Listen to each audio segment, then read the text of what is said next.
Sabon sarkin Zazzau. Ahmad Nuhu Bamal magajin gari ya zama sabon sarkin Zazzau.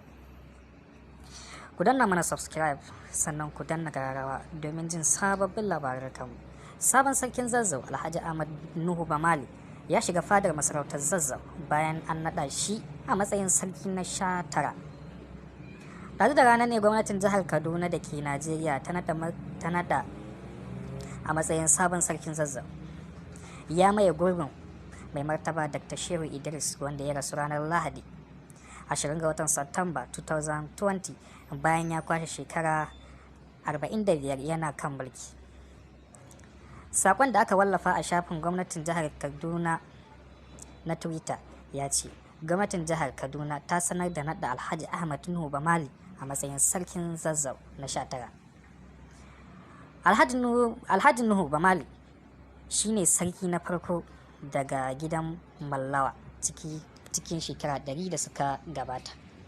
Bayan rasuwarsa, sarki Sida a shekara 1920 a cewar sanarwar.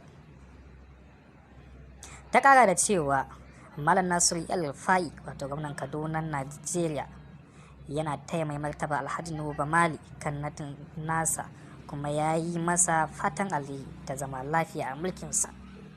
Tarihin sarkin Zazzau Nuhu Bamali. Alhaji Ahmad Nuhu Bamali shine magajin garin Zazzau kuma jakadan Najeriya a kasar Thailand kafin nadansa a matsayin sarki.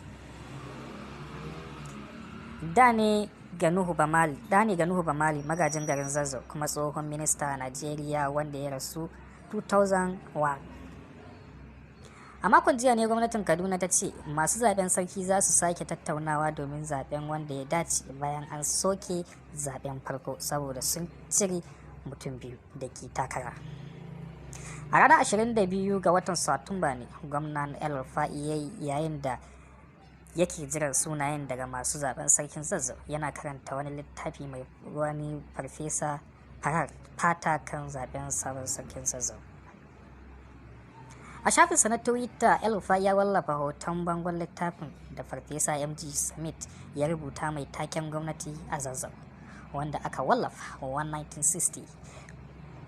Gwamna El-Rufai ya ce littafin da ake bayani kan zaben sarakunan Zazzau daga 1800 zuwa 1950 zai yi masa jagora wajen yanke shawarar zaben sabon sarkin Zazzau. Daga bisani ya samu ƙarin littattafai wanda